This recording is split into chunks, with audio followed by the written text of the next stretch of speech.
Hello friends, welcome back to my YouTube channel smart study centre Purnia. तो एक बार और फिर से स्वागत है आपका अपना YouTube channel smart study centre Purnia में। तो आज के वीडियो में हम लोग देखने वाले हैं तीसरा चैप्टर। अगर पिछले चैप्टर की बात की जाए तो दूसरा चैप्टर हम लोग पढ़ चुके हैं और चौथा चैप्टर पढ़ चुके हैं। हम लोग का तीसरा चैप्टर छूट गया था, तो आज हम लोग इसी वीडियो में इसको हम कंप्लीट करेंगे हम लोग, ठीक है। और इसमें हम लोग पढ़ने वाले हैं दो चर वाले रैखिक समीकरण, ठीक है। और इसके बेसिक से बेसिक जो भी चीज़ है इसमें हम लोग कंप्लीट करेंगे, क्योंकि अगर कोई भी चैप्टर शुरू करने से पहले उसका बेसिक चीज़ जानना जरूरी होता है।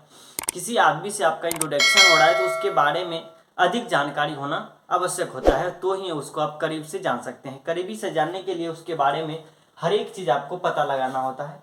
तो आज के हम लोग का टॉपिक जो है वो है दो चर वाले रैखिक समीकरण, linear equations of two variables, ठीक है। क्या है? Linear equations of two variables, दो चर वाले रैखिक समीकरण, युग्म भी बोल सकते हैं। आप लोग का बुक में दिया गया है कि दो चर वाले रैखिक समीकरण युग्म। तो इसके बारे में हम लोग आज डिटेल से पढ़ेंगे। और इसमें हम लोग को देखिए पढ़ना क्या क्या है। दो चर वाले रैखिक समीकरण, समीकरण किसको कहते हैं, रैखिक किसको कहते हैं और चर किसको कहते हैं। चर जब हम पहला चैप्टर पढ़ा रहे थे, दूसरा चैप्टर, तो उसमें हम बहुत उसमें बहुत अधिक जाए, यानी कि उसमें बताए थे कि चर किसको कहा जाता है। आइए सबसे पहले हम लोग चर के बारे में जान लें। किसके बारे में जान लेंगे? चर के बारे में। आखिर चर ये होता क्या है? चर को इंग्लिश में वेरिएबल्स बोलते हैं। क्या बोलते हैं? वेरिएबल बोलते हैं। क्या बोलते हैं? वेरिएबल बोलते हैं। तो आइए हम लोग चर के बारे में थोड़ा विस्तार पूर्वक जान लें। चर किसे को कहते हैं? आखिर चर ये है क्या? ये चर है क्या? चर उसको कहते हैं जिसका मान हमेशा बदलता रहे। पिछले वीडियो जब मेरा आप जाके देखिएगा दूसरा चैप्टर का, तो उसमें हम लोग बताए थे कि ऐसा चीज, ऐसा मान जो हमेशा बदलता रहे, हर जगह पे बदलता रहे। हम लोग उदाहरण लिए थे कि दो दोस्त है, ठीक है। दो दोस्त, एक जब पैसा है उसके पास तो वो रहता है उसके पास, जब पैसा खत्म हो जाता है तो वो अलग हो जाता है, दोस्ती तोड़ लेता है, ठीक है। तो एक दोस्त होता है बचपन का, जो कि उसके सुख में दुख में हमेशा साथ रहता है, उसको कहेंगे वेरिएबल, यानी कि चर बोलेंगे। तो आप एग्जाम्पल में ले सकते हैं कि जो हमेशा बदलता रहे, क्या हमेशा बदलता रहे उसे चर कहते हैं, ठीक है। जो हमेशा बदलता रहे उसको चर बोलते हैं। और ये चर होता क्या है? एक्स हो गया आपका, वाई हो गया, जेड हो गया, ये सब क्या है? आपका चर है। क्या है? चर है। एक्स का मान, वाई का मान हर जगह पे आपका चेंज होने को दिखेगा और हमेशा ये सब चेंज होते रहता है। आई होप कि आप लोग को समझ में आया होगा। चलिए आगे बढ़ते हैं। चर के बारे में हम लोग डिटेल इसके बारे में जान चुके हैं और आगे बढ़ते हैं कि समीकरण किसको बोलते हैं, क्या कहते हैं। समीकरण के बारे में जानते हैं। किसके बारे में? समीकरण। ये समीकरण जो है, समीकरण का मतलब होता है, समीकरण को इंग्लिश में क्या बोलते हैं? इक्वेशन। इक्वेशन मतलब इक्वल, ठीक है। इक्वेशन मतलब इक्वल। ये जो आप देख रहे हैं ये इक्वल, ये बराबर का चिन्ह जो देख रहे हैं, जो भी बहुपद दिया रहेगा, जो भी बहुपद दिया रहेगा, बराबर के बाद यदि बराबर लगा दें तो उसमें क्या हो जाएगा? वो समीकरण बन जाएगा। आइए हम लोग एग्जाम्पल के तौर पे समझते हैं इसको। मान लीजिए कि यहाँ पे वेरिएबल्स 3x प्लस 4y, ये दो वेरिएबल्स दिया हुआ है। क्या? दो वेरिएबल्स दिया हुआ है, दो चर दिया हुआ है। इसमें यदि आप इक्वल में आप 0 लगा देते हैं तो यही समीकरण बन के तैयार हो जाएगा। तो समीकरण के तात्पर्य यह है कि बराबर। क्या है? बराबर। समीकरण अगर बोला जाए तो आपके दिमाग में फट से माइंड आना चाहिए कि इक्वल। क्या आना चाहिए? इक्वल, यानी कि बराबर। तो आई होप कि समीकरण भी आप लोग को समझ में आया होगा। आइए आगे बढ़ते हैं। अब रैखिक समीकरण किसको कहते हैं? अब रैखिक समीकरण किसको कहते हैं? अब इन दोनों के बारे में आप पूरी जानकारी करेंगे हम लोग। आइए अब लोग है क्या हेडलाइन, दो चर वाले रैखिक समीकरण। रैखिक समीकरण के बारे में अगर आप नहीं जानेंगे, नहीं पढ़ेंगे, तो आप अगर डायरेक्ट सॉल्यूशन करेंगे सवाल पे तो आपका आधा अधूरा जानकारी रहेगा। तो आइए हम लोग रैखिक समीकरण के बारे में जानते हैं। किसके बारे में? रैखिक समीकरण के बारे में हम लोग आज पढ़ेंगे कि रैखिक समीकरण होता क्या है।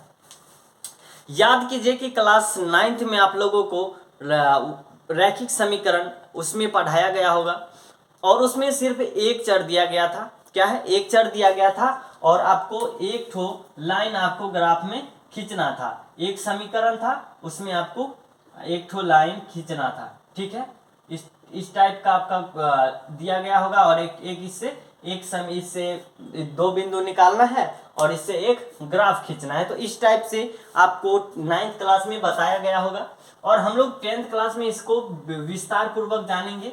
ठीक है, और इसमें ग्राफ विधि जो है कि आपको 9th से स्टार्ट करता है, बेसिक 9th है, 9th 10th 12th में भी है, 11th में भी है। तो चलिए हम लोग इसको विस्तार पूर्वक पढ़ते हैं, उसके बाद हम लोग देखेंगे। क्या है आपका हेडलाइन है कि रैखिक समीकरण। रैखिक समीकरण कहते हैं किसको है? आइए उसके परिभाषा को देखते हैं। परिभाषा है ऐसा समीकरण जिसका अधिकतम घात 1 हो उसे रैखिक समीकरण कहते हैं। क्या परिभाषा है? रैखिक समीकरण ऐसा समीकरण जिसका अधिकतम घात 1 हो उसे रैखिक समीकरण कहते हैं।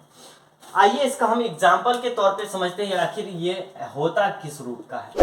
अब यहाँ पे देखिए कि ये 2x + 3y + 4 = 0। अब इसमें आप ये बताइए हमको कि इसमें अधिकतम घात कितना है? अधिकतम घात आपका 1 है। कितना है? 1 है। अधिकतम घात इसमें अगर देखा जाए तो यहाँ पे देखिए कि इसका घात कितना है? 1 है। x का घात कितना है? 1 है। y का घात कितना है? 1 है। तो इसमें अधिकतम घात कितना है? 1 है। तो इसलिए ये रैखिक समीकरण हो गया। हम लोग द्विघात जब बहुपद पढ़ रहे थे तो वहां पे पढ़े थे जिसका घात 1 होगा वो रैखिक बहुपद कहलाएगा और जिसका घात 2 होगा वो क्या कहलाएगा? वो हो जाएगा द्विघात बहुपद। ठीक है, द्विघात बहुपद। और जिसका घात 3 हो जाएगा वो हो जाएगा त्रिघात बहुपद। ये सब के बारे में हम लोग डिटेल से जाने थे वहां पे। और यहाँ पे हम लोग को पढ़ना है कि रैखिक समीकरण कहते किसको है। रैखिक समीकरण के बारे में जानना है और इसमें 2 चर वाले रैखिक समीकरण है जिसका 2 चर होना चाहिए। ठीक है, वेरिएबल्स की संख्या 2 होनी चाहिए। तो आइए आगे बढ़ते हैं। ये रैखिक समीकरण 2 प्रकार का होता है। ये 2 प्रकार का होता है। ठीक है, जो कि मैंने एक पहले बताया कि एक आप जो है कि एक 9th में पढ़ चुके हैं, उसको क्या बोलते हैं? एक चर वाले रैखिक समीकरण। जब आप 9th में पढ़ रहे होंगे ग्राफ तो उसको क्या बोलते हैं? एक चर वाले रैखिक समीकरण। जो आप अभी पढ़ेंगे 10th क्लास में उसको बोलते हैं 2 चर वाले रैखिक समीकरण। मतलब कि 9th क्लास में आप लोगों ने एक चर वाले रैखिक समीकरण का अध्ययन किया है और 10th क्लास में आप लोगों को 2 चर वाले रैखिक समीकरण का अध्ययन करना है। ठीक है, तो आइए आगे बढ़ते हैं। आखिर ये एक चर वाले रैखिक समीकरण होता क्या है, इसका एग्जाम्पल हम लोग देखते हैं। एक चर वाले रैखिक समीकरण, अभी हम बताए कि एक चर किसको कहते हैं, वेरिएबल किसको कहते हैं। तो चर उसको कहते हैं जिसका मान बदलता है। मतलब कि 3x + 4 = 0। इसमें देखिए कि वेरिएबल्स की संख्या कितना है? वेरिएबल कितने हैं? 1 है। इसमें सिर्फ x एक वेरिएबल है। यदि y लगा देते तो इसमें 2 वेरिएबल हो जाता। अब यहाँ पे देखिए 3x = 4 है। तो ये हो गया आपका एक चर वाले रैखिक समीकरण। दूसरा एग्जांपल लेना चाहेंगे तो 3y + 6 = 0 ले सकते हैं। ठीक है, ये हो गया आपका एक चर वाले रैखिक समीकरण का उदाहरण। ठीक है, आइए आगे बढ़ते हैं। आगे है 2 चर वाले रैखिक समीकरण। क्या है? 2 चर वाले रैखिक समीकरण। तो 2 चर वाले रैखिक समीकरण कहते किसको है? जिसमें चर का मान 2 हो, चर की संख्या 2 हो, वेरिएबल्स की संख्या 2 हो, उसको क्या बोलेंगे? 2 चर वाले रैखिक समीकरण। इसका एग्जाम्पल आप देखना चाहेंगे तो 3x + 4y = 0 इस रूप में आप देख सकते हैं। दूसरा अगर लिखना चाहेंगे 6x + y = 0 इस तरह भी लिख सकते हैं आप। ठीक है, आपका ये जो हो गया, ये नीचे में जो देख रहे हैं इसमें वेरिएबल्स की संख्या 2 है, चर का मान 2 है, एक x है दूसरा y है, एक x है दूसरा y है। तो इसमें देखिए कि चर का मान कितना है? 2 है। तो इसीलिए इसको बोलेंगे 2 चर वाले रैखिक समीकरण। ठीक है, 2 चर है इसमें। कितना है, 2 चर x है, y है, और इसका घात कितना है, अधिकतम 1 है। तो इसमें चर की संख्या 2 है और घात 1 है, मतलब कि जिसका चर का मान 2 हो वो हो जाएगा 2 चर वाले, जिसका अधिकतम घात 1 हो, रैखिक, अब इक्वल लगा हो, बराबर के बराबर लगा हो, तो हो जाएगा समीकरण। इसलिए इसको हम लोग बोलते हैं 2 चर वाले रैखिक समीकरण। आई होप कि आप लोगों को यहाँ तक बहुत अच्छी तरह से समझ में आया होगा। आइए आगे बढ़ते हैं हम लोग। बात आती है इसके बाद रेखा युग्म की। आपको 3 तरह की ग्राफ देखने को मिलेगा। जब आगे सवाल सॉल्यूशन आप कीजिएगा तो आपको 3 तरह की, जब सॉल्यूशन कीजिएगा, जब रेखा खींचिएगा तो आपको 3 तरह का आपको ये तरह से गुजरना पड़ेगा। एक तो पहला नंबर इस तरह से होगा, ठीक है, या तो अगर आपको 2 लाइन निकला है तो वह या तो आपको इस तरह से काटा मिलेगा, ठीक है। एक मान लीजिए कि ये ग्राफ कॉपी है, ठीक है, ये क्या है, ये ग्राफ कॉपी है, ठीक है, ये ग्राफ कॉपी है। आपने इस पे एक रेखा की है, इस पे आपको ग्राफ बनानी है, ठीक है। तो मान लीजिए कि एक यहाँ पे निकला है, दूसरा यहाँ पे निकला है, तो एक तो आप इसके लाइन को खींच दिए आप, ठीक है, एक इसके लाइन पे खींच दिए। अब दूसरा लाइन खींचना है तो एक ठो यहाँ निकला और एक ठो यहाँ निकला, तो इसके लाइन को आप आराम से खींचेंगे। तो यहाँ पे देखिए कि आपको इस तरह से कटा हुआ निकल रहा है। तो अगर यदि इस तरह से कटा हुआ मिले, यदि आपको इस तरह से दोनों तरफ से कटा हुआ मिले, तो इसको हो, ये जो है दोनों रेखाएं एक दूसरे को प्रतिच्छेद करती है। इसके बारे में और भी आगे डिटेल जानेंगे। ये जो है कि क्या करती है, एक दूसरे को प्रतिच्छेद करती है।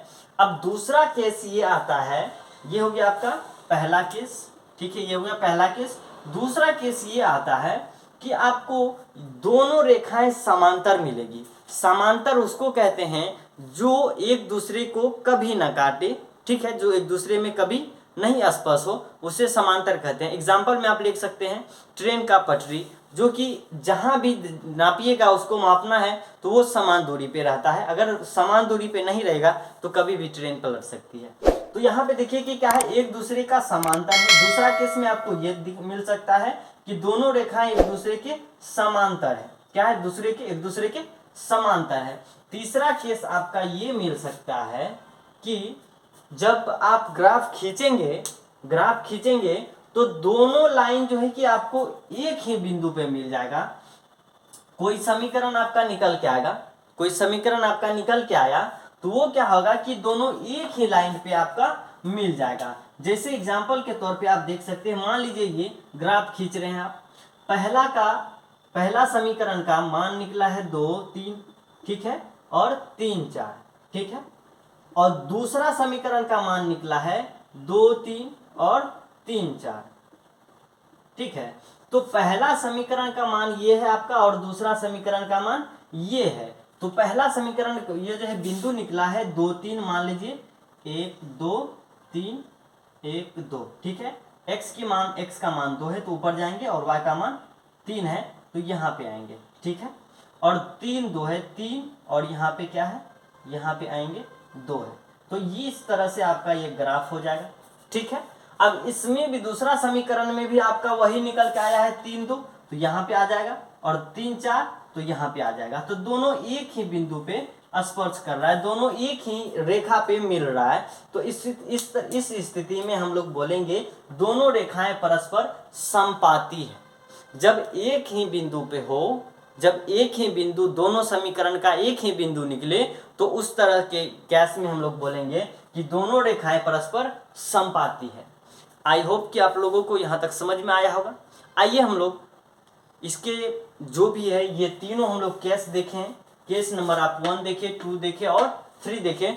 इस स्थिति को हम लोग फिर आप उदाहरण के तौर पे या आप कहिए तो क्वेश्चन की बेसिक पे हम लोग समझेंगे, तो ही आप लोग को समझ में आया होगा। अगर यहाँ समझ में नहीं आया है तो कोई दिक्कत की बात नहीं है, कोई प्रॉब्लम नहीं है, कोई टेंशन नहीं लेना है। आगे हम लोग जैसे जैसे क्वेश्चन करेंगे आप लोगों को समझ में आता जाएगा। तो आइए हम इन तीनों बेसिक पे आप एक एक क्वेश्चन करते हैं, उसके बाद हम लोग आगे बढ़ेंगे। और इस टाइप का क्वेश्चन जो है आपका 3.1 में दिया गया है, एक्सरसाइज 3.1 में। आइए हम लोग उसी को करते हैं। तो आइए हम लोग प्रश्नावली 3.1 को देखते हैं और इसमें 3 क्वेश्चन है। आपके स्क्रीन पे भी क्वेश्चन दिया गया है, आप उसको पढ़ सकते हैं। क्वेश्चन पहला नंबर है आप लोग का। आफताब अपनी पुत्री से कहता है 7 वर्ष पूर्व मैं तुमसे 7 गुनी आयु का था, अब से 3 वर्ष बाद मैं तुमसे केवल 3 गुनी आयु का रह जाऊंगा। इस स्थिति को बीजीय गणितीय एवं ग्राफीय रूप में व्यक्त कीजिए। इसको सॉल्यूशन करने भी बोल रहा है और इसको ग्राफ विधि द्वारा बोल रहा है। तो आइए हम लोग इसको करते हैं। सबसे पहले हम लोग को करना क्या है कि उम्र की बात आए तो सबसे पहले उसका वर्तमान उम्र पता करते हैं, फिर उसके बारे में उसके बाद आगे बढ़ते हैं। तो इसमें आफताब और उसके पुत्री के बारे में चर्चा किया गया है। तो आइए हम लोग सबसे पहले मानेंगे कि आफताब की वर्तमान आयु है क्या। तो लिखेंगे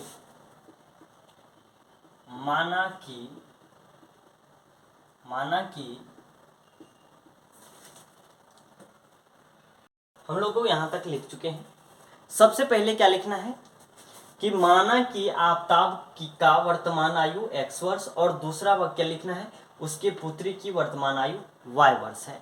उसके बाद हम लोगों को जो भी क्वेश्चन में बोला गया है, जो भी क्वेश्चन में बोला जाएगा उसके अनुसार हम लोग काम करेंगे। आइए एक बार फिर से हम लोग क्वेश्चन को पढ़ लेते हैं। बोलता है कि आफताब अपनी पुत्री से कहता है, पिता अपनी पुत्री से कहता है कि 7 वर्ष पूर्व।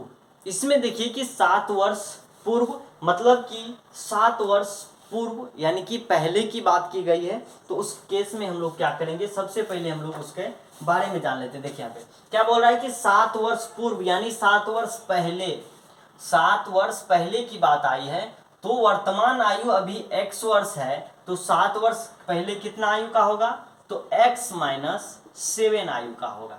और उसके पुत्री कितनी आयु की होगी, तो y माइनस 7। ये हो गया उसका 7 वर्ष पहले का आयु। ठीक है, आफताब और उसके पुत्री का आयु ये हो गया आपका। वो 7 वर्ष पहले आफताब की आयु और उसके 7 वर्ष पहले उसके पुत्री का आयु। उसके बाद क्या बोल रहा है, 7 वर्ष पूर्व मैं तुमसे 7 गुनी आयु का था, मैं तुमसे 7 गुनी आयु का था। आफताब अपनी पुत्री से कहता है कि 7 वर्ष पूर्व, 7 वर्ष पहले मैं तुमसे 7 गुनी आयु का था। कितने गुनी का, 7 गुनी आयु का। तो उस केस में आइए देखते हैं कि दोनों को हम लोग को इक्वल करना होता है तो ही समीकरण बनेगा, अन्यथा नहीं बनेगा।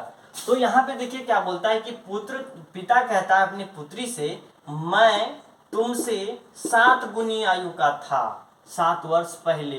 तो इसमें 7 गुना करेंगे तो ही इक्वल होगा, अन्यथा नहीं होगा। पिता का इक्वल होने के लिए इसको 7 गुना करना पड़ेगा। अगर आप पिता के उम्र में 7 गुना कर देंगे तो इक्वल नहीं होगा, कभी नहीं होगा, आपका इक्वेशन गलत हो जाएगा। आइए इससे आगे बढ़ते हैं। इसके आगे हम लिखेंगे x minus 7 equal 7y minus 49 या x minus 7y equal to लिखेंगे इसको 42, 49 में से 7 घटाइए, जोड़िएगा, -49 प्लस 7 तो क्या हो जाएगा -42। अब देखिए कि यहाँ पे आप लोगों को ये समीकरण हो गया आपका फर्स्ट। ठीक है, इसमें हम लोगों को ग्राफ खींचना है तो सबसे पहले y का मान निकाल लेते हैं। तो यहाँ पे लिखेंगे y को मान को उधर भेज दीजिए, तो x प्लस 42 बराबर 7y हो जाएगा। क्या हो जाएगा 7y।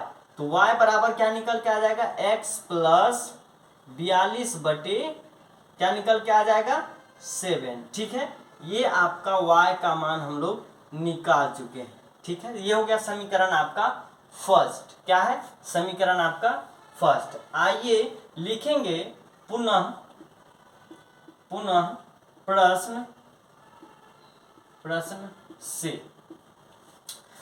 प्रश्न से मतलब लिखने का तात्पर्य यह है कि प्रश्न में जो भी बोला गया है उसके अनुसार हम लोग फिर से काम करेंगे।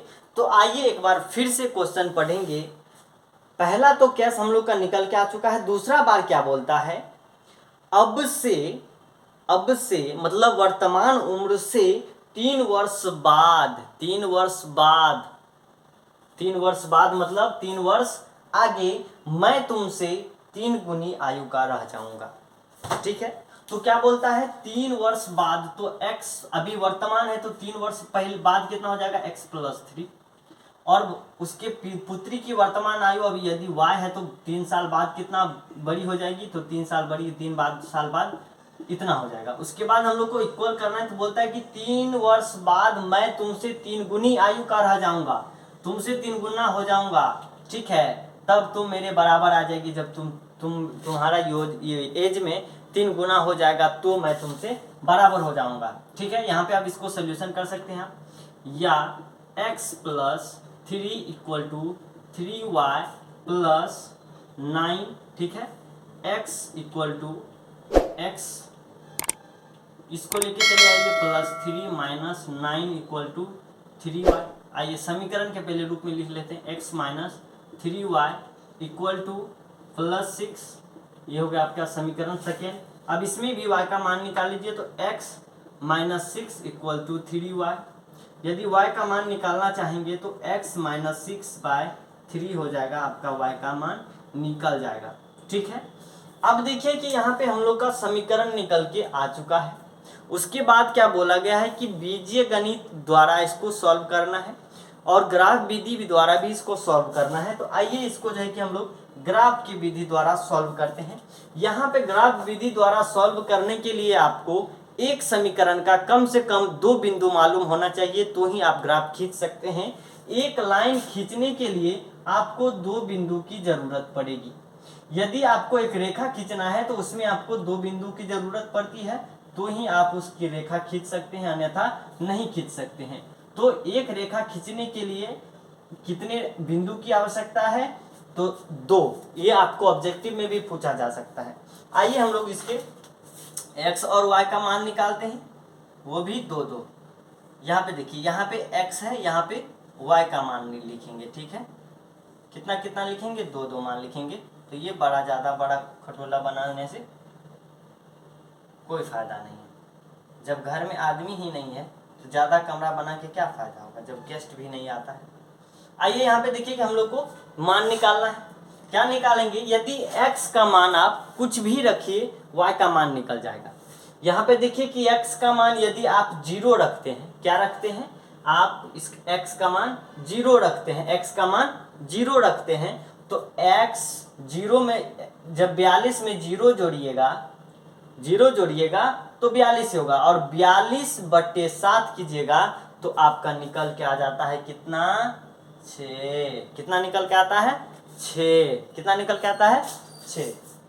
ये हो गया आपका 6। यदि आप इसमें y का भी मान रख सकते हैं, कितना, y का भी मान रख सकते हैं, या फिर x का मान रख लीजिए। यदि आप इसमें y का मान यदि 2 रखते हैं, यदि y का मान 2 रखते हैं तो यहाँ पे 2 हो जाएगा, तो यहाँ पे 2 होगा, तो 2 ये गुना में जाएगा तो क्या हो जाएगा, 14 हो गया।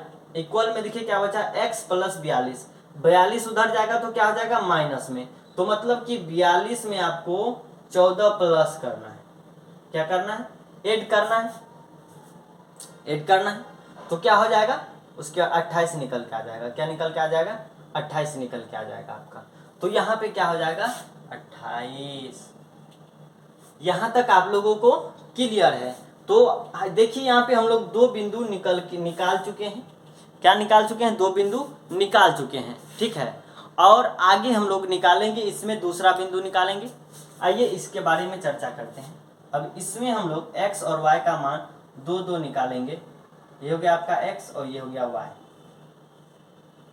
अब यहाँ पे यदि हम x का मान 0 रखते हैं तो y का मान -2 निकलता है, क्योंकि 0 रखिएगा तो 0 - 6/3 तो बराबर होगा -6/3 बराबर -2।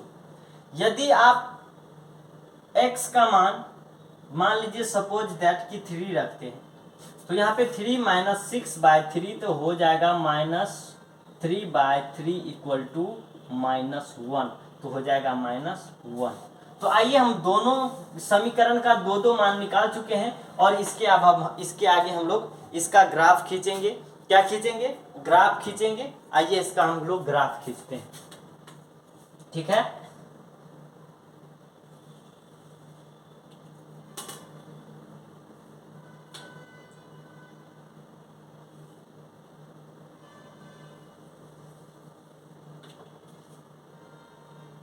हम लोग इसका ग्राफ खींचेंगे।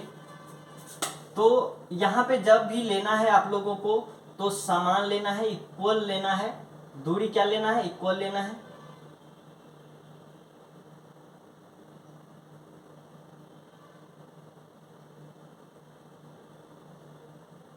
क्या लेना है, इसका दूरी जो है कि समान लेना है। आप लोगों को क्या करना है, समान लेना है, बराबर लेना है, तो ही सही बनेगा। अन्यथा अगर थोड़ा सा भी इधर उधर करेंगे तो आपका गलत बन सकता है। हम तो यहाँ पे बोर्ड में बना रहे हैं, पर जब आप बनाएंगे तो ग्राफ कॉपी में बनाएंगे तो बहुत अच्छे से बनेगा और उसमें देखने में भी अच्छा लगेगा, ठीक है।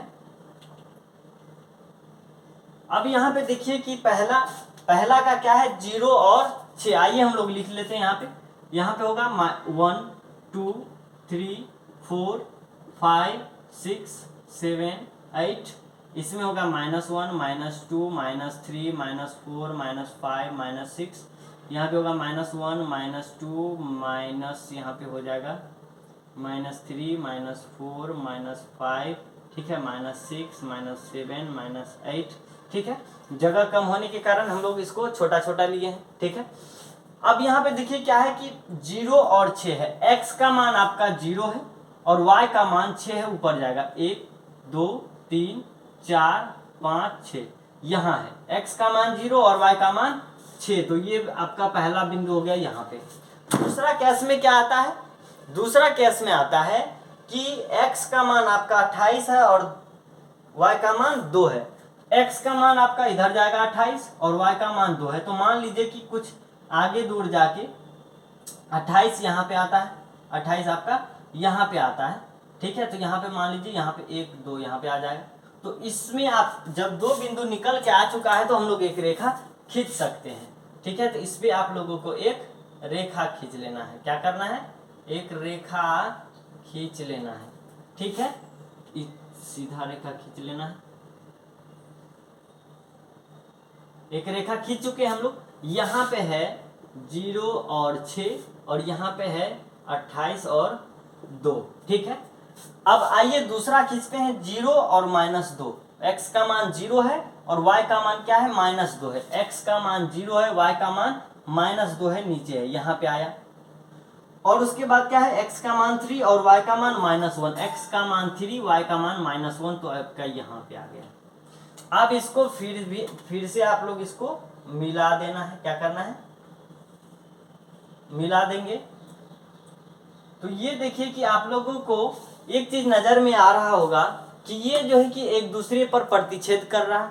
क्या कर रहा है, एक दूसरे को काट रहा है। यदि आप कॉपी में बनाते तो यहाँ 8 होता, तो यहाँ 9 आया, यहाँ पे 10 आया, 11 कुछ कुछ आता है यहाँ पे। जैसे यहाँ पे काटा है तो ये जो है कि लगभग